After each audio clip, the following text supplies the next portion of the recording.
कानपुर के कर्नलगंज थाना क्षेत्र में अतुल प्रधान नाम के सिपाही ने नशे में धुत होकर महिलाओं और राहगीरों से बदसलूकी की। नशेड़ी सिपाही ने मीडिया से भी बदसलूकी की। मीडिया के कैमरे में मारा हाथ। नशेबाज पुलिसकर्मी का वीडियो वायरल। गाजियाबाद के थाना कविनगर इलाके के आरडीसी में खुलेआम शराब पीने का मामला आया सामने। पुलिसकर्मी के रोकने पर दिखाई दबंगई। गाजियाबाद का सबसे पॉश इलाका माना जाता है आरडीसी। भदोही में अपराधी को पकड़ने गई पुलिस टीम को ग्रामीणों और अपराधी के परिजनों के विरोध का सामना करना पड़ा। पुलिस की गाड़ी की चाबी तक दबंगों ने छीन ली थी और बड़ी संख्या में लोग पुलिस की गाड़ी के सामने खड़े हो गए और जमकर धक्का मुक्की और मारपीट की। वाराणसी के दशाश्वमेध घाट थाना क्षेत्र के दूध सठी पर मास्क न लगाने पर राहगीर को पुलिस ने जमकर पीटा। पुलिस की पिटाई का वीडियो हुआ वायरल। पिटाई के बाद पुलिस मास्क न लगाने वाले व्यक्ति को ले गई थाने। दशाश्वमेध थाने का मामला। फिरोजाबाद में जमीनी विवाद में पुलिस पर फायरिंग। दबंगों ने पुलिस टीम पर की फायरिंग। एसएसआई के साथ भी दबंगों ने की बदसलूकी। दबंगों ने एसएसआई की वर्दी फाड़ी, बिल्ले भी नोचे, पुलिस की गाड़ी का शीशा भी तोड़ा। आजमगढ़ में भी प्रेमिका से मिलने गए प्रेमी की पिटाई। लोगों ने प्रेमी को जमकर पीटा। पिटाई का वीडियो गांव वालों ने मोबाइल में बनाकर किया वायरल। सिधारी थाना क्षेत्र के एक गांव का मामला। कन्नौज में प्रेमी प्रेमिका की पिटाई। दोनों के परिजनों ने सरेआम प्रेमी युगल को पीटा। संदिग्ध हालत में दिखने पर की पिटाई। परिवार वालों ने कालिक पोत कर गाँव में घुमाया। महिला के पति की 4 साल पहले हो गई थी मौत। आगरा के इरादत नगर में दबंगों के हौसले बुलंद। हवा में हथियार लहराते हुए दबंग का वीडियो वायरल। मामूली विवाद में तमंचा लहराकर पहुंचा दबंग। थाप महदवारी गांव का मामला। जालौन में शराब के नशे में 2 पक्षों में खूनी विवाद। संघर्ष में तब्दील। दोनों पक्षों में जमकर चले लाठी डंडे और ईंट पत्थर। खूनी झड़प में महिलाओं और बच्चों सहित आधा दर्जन से अधिक लोग घायल। देर रात मौके पर पहुंची पुलिस ने घायलों को अस्पताल पहुंचाकर शुरू की जांच। मेरठ में पानी की टंकी पर चढ़े एमबीबीएस के छात्र और छात्रा। सेल्फी लेने के लिए 100 फीट से ज्यादा ऊंची टंकी पर चढ़े। पुलिस ने हिदायत देकर उतारा नीचे। आगरा के एतमाउद्दौला इलाके में यमुना नदी में मौत की छलांग लगा रहे युवकों को नहीं है किसी हादसे का डर। कुछ दिनों से अलग अलग जगह पर मौत की छलांग के कई वीडियो हो रहे वायरल। प्रशासन लगातार बना है अनजान। बरेली में बोरवेल में गिरा 7 साल का मासूम। 40 फीट गहरे बोरवेल में गिरा मासूम। मोबाइल टावर के लिए खोदा गया था बोरवेल। स्थानीय लोगों की मदद से बच्चे को निकाला गया। आगरा में महिला का हॉस्पिटल की सीढ़ियों पर हुआ प्रसव। हॉस्पिटल में नवजात की मौत के बाद हंगामा। डॉक्टर पर प्रसूता को धक्का मारकर हॉस्पिटल के बाहर निकालने का आरोप। जांच में जुटी पुलिस। शमशाबाद के ब्रह्मानंद हॉस्पिटल का मामला। फिरोजाबाद में जमीन के कब्जे को लेकर इलाके की भीड़ ने किया हंगामा। पुलिस पर किया पथराव। पुलिस की गाड़ी तोड़ी। पुलिस ने बचाव में हथियार लेकर भीड़ को दौड़ाया। फिरोजाबाद के थाना दक्षिण इलाके के परमेश्वर घाट मोहल्ले का मामला। गोरखपुर में नेशनल लेवल के बास्केटबॉल प्लेयर ने सड़क किनारे सब्जी की दुकान लगाई है। लॉकडाउन में उसके पिता की दुकान बंद हो गई थी। खिलाड़ी का कहना है कि सरकार अगर मदद करे तो खेल पर ध्यान देगा। बाराबंकी से बाढ़ प्रभावित क्षेत्र की डराने वाली तस्वीर सामने आई। खाद्यान्न वितरण के दौरान दिखी काफी भीड़। लोगों ने जमकर उड़ाई सोशल डिस्टेंसिंग की धज्जियां। राहत केंद्र चौका घाट पर प्रशासन की मौजूदगी में लगी भीड़। आगरा में व्यापारी ललित काटपाल की हत्या की सीसीटीवी तस्वीर आई सामने। बदमाशों ने पेट में गोली मारकर की थी ललित की हत्या। सीसीटीवी फुटेज में व्यापारी का पीछा करते दिखे बाइक सवार। सीतापुर में आश्रम से 20 लाख के नकली नोट बरामद। तंत्र मंत्र और लोगों से ठगी में नोट बरामद। आश्रम संचालिका नोटों को दोगुना करने का करती थी दावा। रामपुर मथुरा थाना इलाके का मामला। 70 दिनों से अनुष्ठान करा रही थी आश्रम संचालिका। नकली नोटों को पुलिस ने कब्जे में लिया। गीता आश्रम की संचालिका हुई फरार। संचालिका पर धोखाधड़ी के कई मुकदमे हैं दर्ज। ललितपुर के बेतवा नदी पर बने राजघाट बांध के पुल पर एक बड़ा हादसा हो गया, जिसमें 2 बाइक सवार युवक पुल पार करते समय असंतुलित होकर नदी में गिर गए। घटना के समय पुल के ऊपर पानी बह रहा था। उन्नाव में प्रशासनिक लापरवाही की तस्वीरें आई सामने। निर्माणाधीन पुल के ऊपर पानी बहने के चलते लोगों को भारी दिक्कतों का करना पड़ रहा सामना। लोगों ने अपनी समस्याओं का वीडियो बनाकर सोशल मीडिया पर किया वायरल। जिला प्रशासन ने लिया संज्ञान। झांसी में सुखनई नदी में वही पिकअप गाड़ी, लोगों ने ट्रैक्टर से रेस्क्यू कर पिकअप को बचाया। मोबाइल में कैद किया वीडियो। लगातार बारिश से उफान पर है सुखनई नदी। झांसी में भारी बारिश से नहर जैसा नजारा दिखा। बंगर ब्लॉक के लुहर गांव में घर में पानी का सैलाब नजर आया। लखनऊ में पुलिस और सपा कार्यकर्ताओं के बीच झड़प। नीट जेईई प्रवेश परीक्षा को लेकर सपा का प्रदर्शन। राजभवन के बाहर सपा कार्यकर्ताओं का प्रदर्शन। सपा कार्यकर्ताओं ने राजभवन का किया घेराव। राजधानी दिल्ली में एनएसयूआई का विरोध प्रदर्शन। नीट जेईई परीक्षा के खिलाफ प्रदर्शन। कल शिक्षा मंत्रालय पर प्रदर्शन करेगी एनएसयूआई।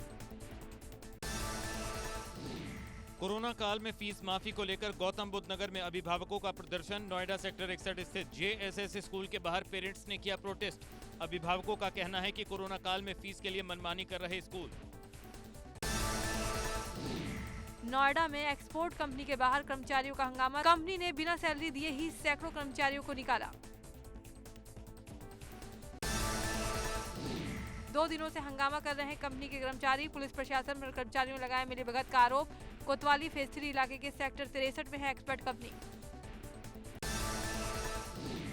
बागेश्वर में मनरेगा कर्मचारी धरने पर बैठे। मनरेगा कर्मचारियों ने 4 सूत्रीय मांगों को लेकर सरकार के खिलाफ मोर्चा खोला।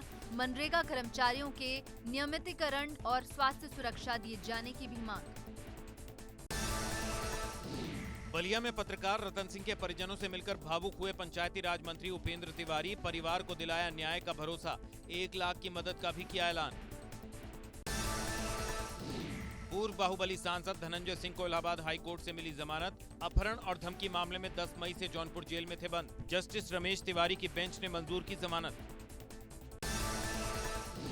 गोंडा वासियों को सीएम योगी ने दी कोविड अस्पताल की सौगात। 300 बेड के अस्पताल का किया उद्घाटन। भाजपा के पूर्व जिला अध्यक्ष संजय खोकर हत्याकांड में पुलिस को मिली सफलता। हत्याकांड में वांछित चल रहे 25,000 रुपए के इनामी बदमाश साहिल सलमानी को किया गिरफ्तार। आरोपी के पास से तमंचा बरामद। आरोपी संजय खोकर हत्याकांड के षड्यंत्र में था शामिल। लखनऊ में मुख्तार अंसारी के अवैध कब्जे पर कार्रवाई। पुलिस ने 2 मंजिला इमारत को गिराया। डालीबाग में भारी पुलिस बल और जेसीबी तैनात।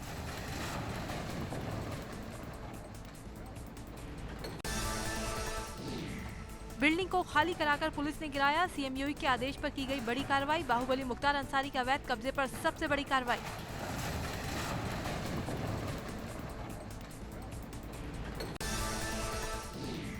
प्रयागराज में बाहुबली पूर्व सांसद अतीक अहमद की 5 संपत्ति कुर्क। लगभग 25 करोड़ की संपत्ति कुर्क करने की कार्रवाई। अपराध से अर्जित संपत्तियों को किया गया कुर्क। डीएम के आदेश पर हुई कुर्क की कार्रवाई। एसएसपी ने बताया चकिया में 2.5 करोड़ के 2 मकान किए गए कुर्क। कालिंदीपुरम में 2.5 करोड़ के 2 मकान कुर्क। सिविल लाइन एमजी रोड में 20 करोड़ की संपत्ति कुर्क की गई। बाकी संपत्तियों को कुर्क करने की कार्रवाई जारी। भदोई में बाहुबली विधायक विजय मिश्रा पर शिकंजा। विधायक की पत्नी के खिलाफ गैर जमानती वारंट जारी। बेटे की जमानत याचिका भी हो चुकी है खारिज। 1 सितंबर को होगी अगली सुनवाई। पत्नी और बेटे दोनों की तलाश कर रही पुलिस। मुजफ्फरनगर में कथित तांत्रिक का खौफनाक चेहरा सामने आया है। वीडियो में तांत्रिक 2 युवतियों के साथ मारपीट करता दिखाई दे रहा है। ठगी का शिकार पीड़ित सगी बहनों ने तांत्रिक के खिलाफ शिकायत दर्ज कराते हुए आरोपी तांत्रिक पर मारपीट, यौन शोषण और 3 लाख रुपए की ठगी का आरोप लगाया है।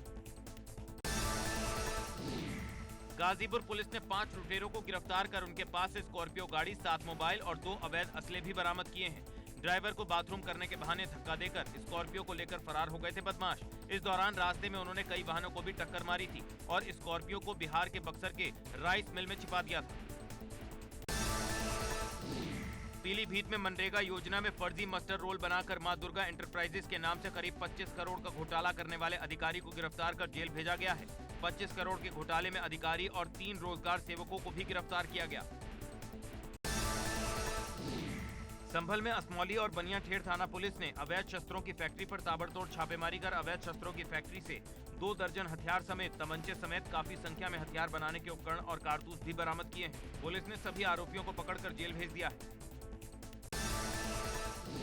हरदोई में पाली पुलिस ने एक लावारिस ट्रक से 911 पेटी हरियाणा में बनी शराब बरामद करते हुए ट्रक को कब्जे में लिया है।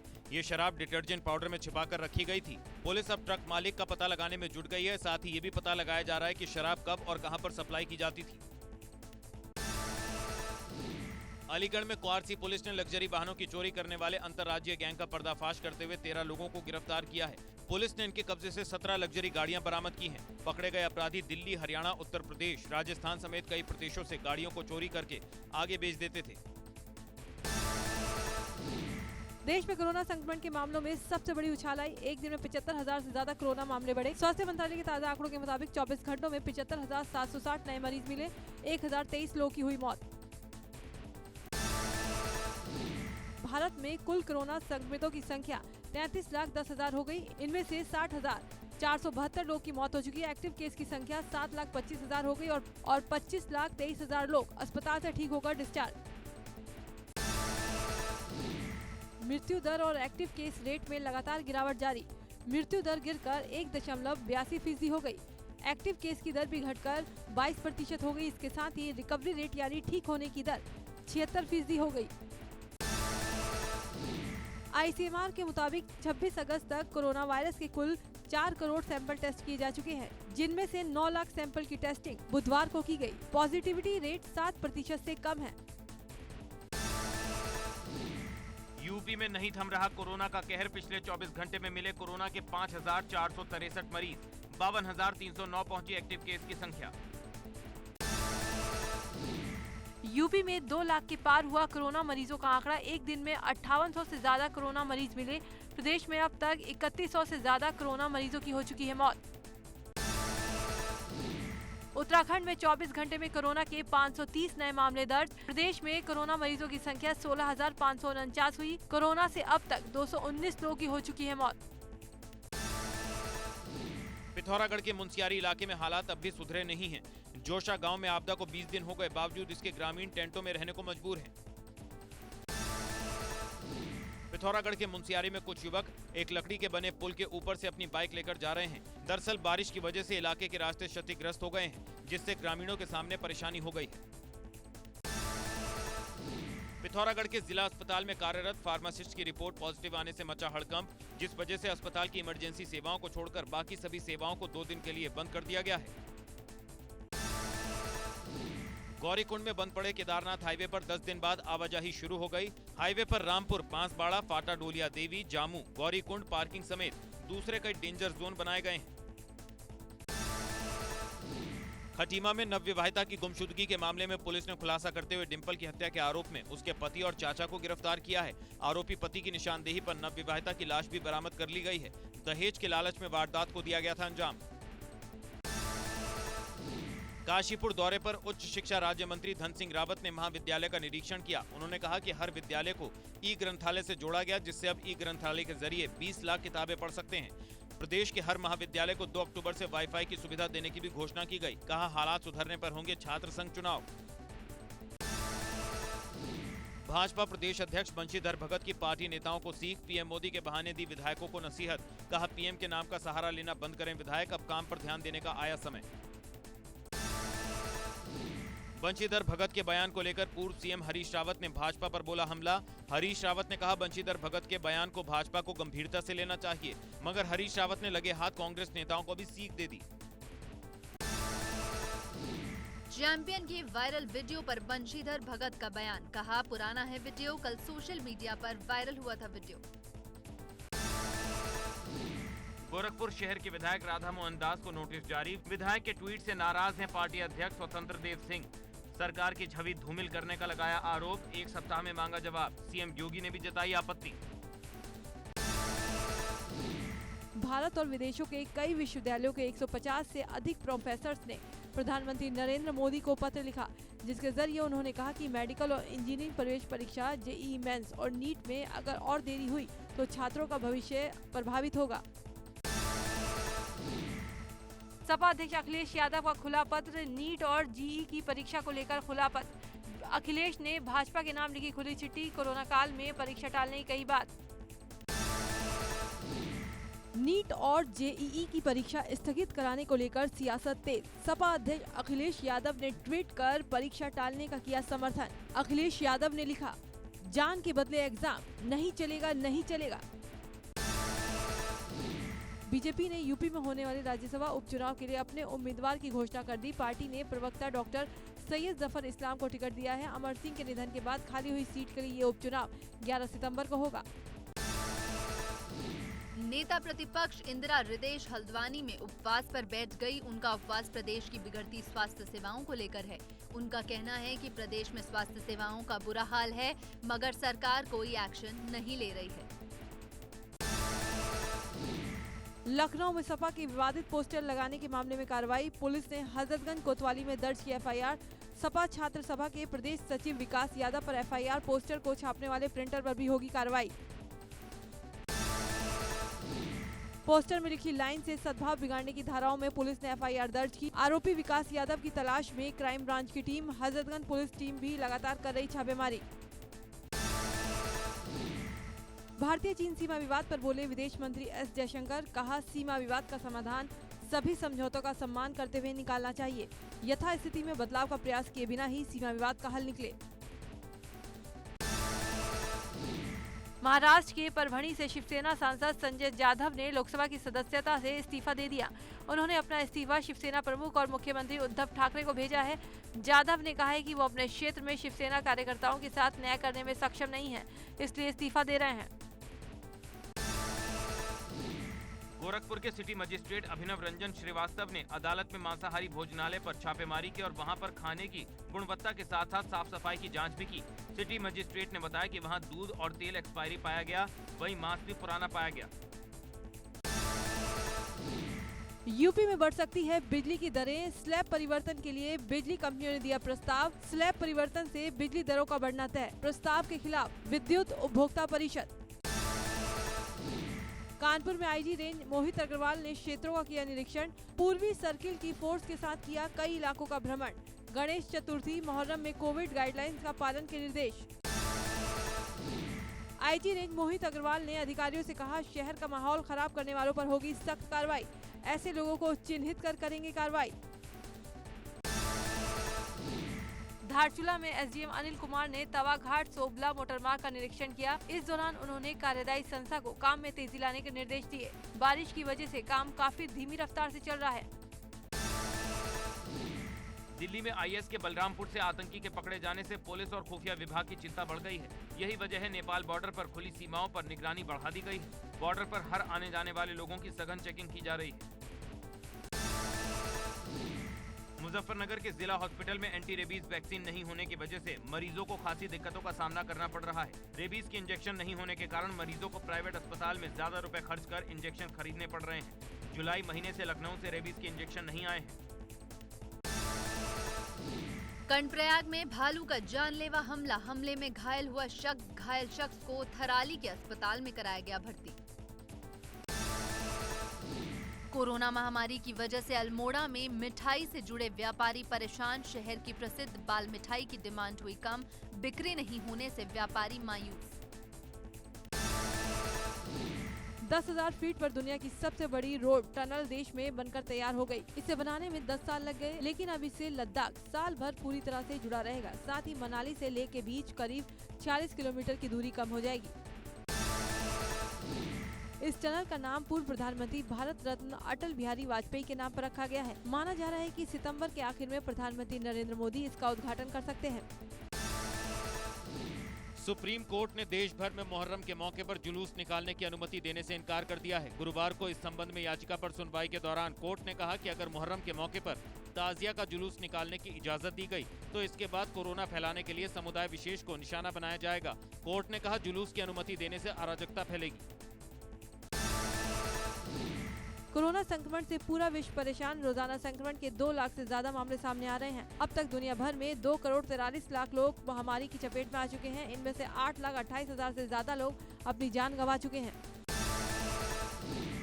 दुनिया भर में पिछले 24 घंटों में 2,71,000 नए कोरोना के मामले रिपोर्ट किए गए और 6,308 लोग की जान चली गई। अभी भी 66 लाख एक्टिव केस हैं। वहीं इस बीमारी से ठीक होने वाले मरीजों का आंकड़ा 1 करोड़ 68 लाख के पार पहुँच गया है। श्रीलंका ने कहा चीन दूसरी सबसे बड़ी अर्थव्यवस्था है और भारत को छठी सबसे बड़ी अर्थव्यवस्था माना जाता है। 2018 में भारत दुनिया की सबसे तेजी से बढ़ती अर्थव्यवस्था थी। इसका मतलब है कि हम दोनों आर्थिक दिग्गजों के बीच हैं। श्रीलंका ने चीन को दिया बड़ा झटका। विदेश सचिव बोले इंडिया फर्स्ट की रणनीति पर चलेंगे।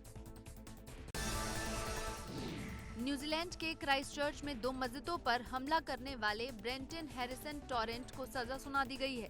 उसने किए गए हमले में 51 लोगों की जान ली थी। टोरेंट ने इस नरसंहार का वीडियो फेसबुक पर लाइव भी किया था। न्यूजीलैंड में 2 मस्जिदों में गोलीबारी के दोषी को मिली उम्र कैद की सजा। विदेश मंत्री एस जयशंकर ने कहा कि भारत और यूएई के बीच संबंध तेजी से बढ़ रहे हैं और खाड़ी देश भारत के विस्तारित पड़ोस का केंद्र है। जयशंकर ने यूएई तथा इजराइल के बीच कूटनीतिक संबंध सामान्य होने का स्वागत करते हुए कहा कि इससे देश के लिए बहुत से अवसर खुले हैं क्योंकि उसके दोनों देशों के साथ बहुत अच्छे संबंध है। ब्रिटेन की सरकार ने कोरोना वायरस संक्रमण को फैलने से रोकने के लिए इंग्लैंड के माध्यमिक विद्यालयों में कर्मचारियों और 12 या उससे अधिक आयु के विद्यार्थियों के लिए मास्क लगाना अनिवार्य कर दिया है। WHO का कहना है कि 12 या उससे अधिक आयु के बच्चे का वयस्कों की तरह ही मास्क लगाना अनिवार्य है।